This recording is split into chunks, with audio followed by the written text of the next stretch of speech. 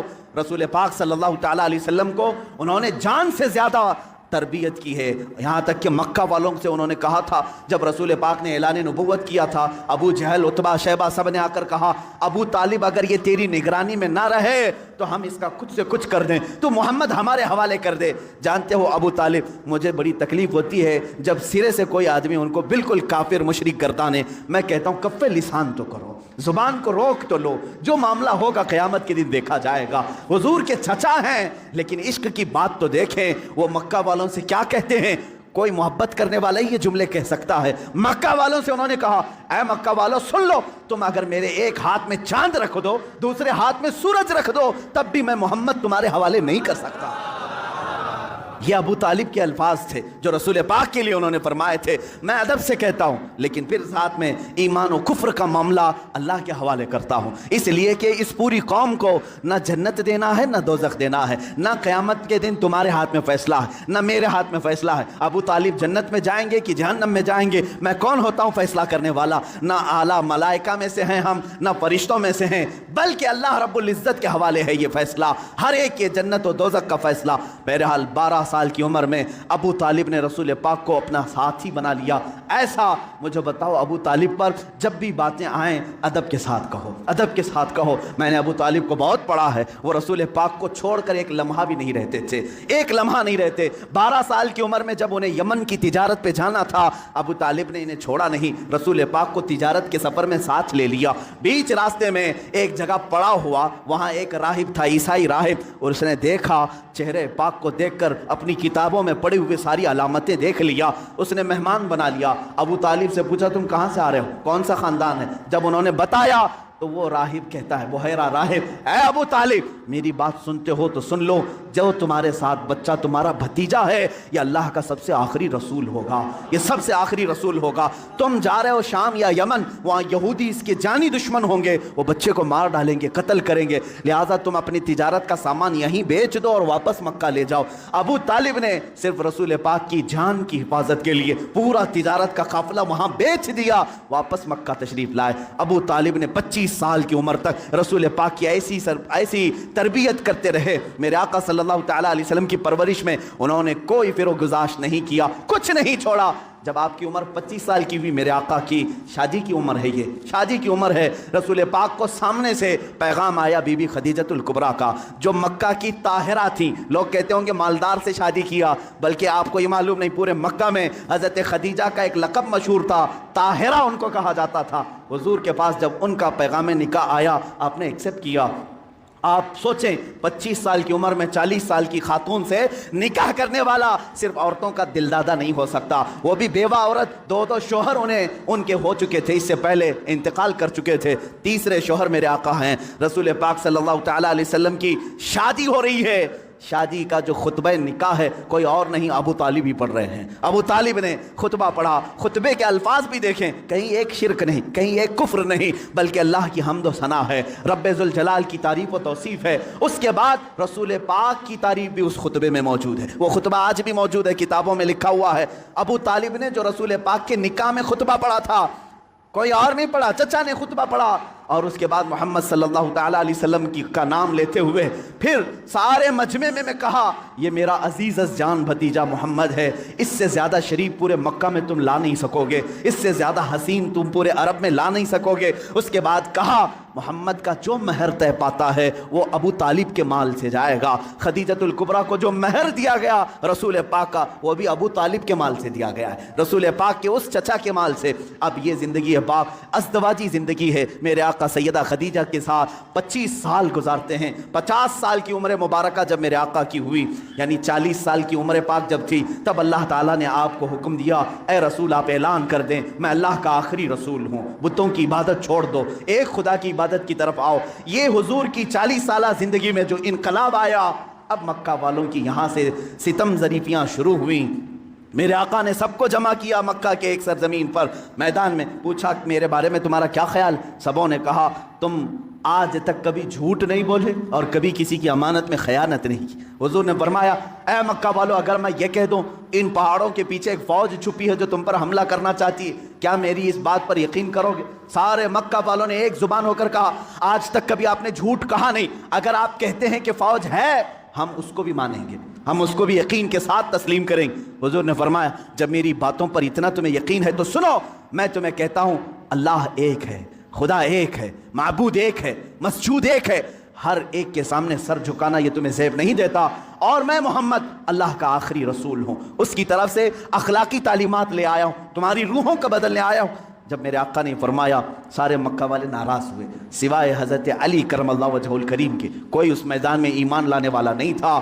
حضور پاک صلی اللہ علیہ وسلم کی دعوت کی ابتدا صرف دو لوگوں سے شروع ہوئی، ایک حضرت علی سے، دوسرے حضرت خدیجہ سے۔ کبھی نا امید مت ہو، اپنی دعوت اثر کتنا رکھتی ہے یہ اللہ کے اوپر چھوڑو، بولنا سیکھو، آج نہ صحیح کل مولا تعالیٰ تمہاری اس دی ہوئی دعوت کو پائے تکمیل تک ضرور پہنچائے گا۔ دو لوگوں سے دعوت شروع ہوئی، ایک علی سے ایک خدیجہ سے، لیکن وہ دعوت آج کہاں کو پہنچی ہے؟ آج تقریباً پوری دنیا میں 2.25 ارب لوگ 180 کروڑ کی تعداد میں مسلمان جی رہے ہیں، وہ دو لوگوں سے شروع ہونے والی دعوت 200 کروڑ کو پہنچ چکی ہے، لیکن ایسا سیل رواں ہے کہ تھمنے کا نام نہیں لیتا۔ وہ دعوت رسول اللہ کی جو مکہ کی ان چوٹیوں سے نکلی تھی، فاران کے ان پہاڑیوں سے نکلی تھی، آج تک زندہ ہے اور صبح قیامت تک یہ دعوت زندہ ہی رہے۔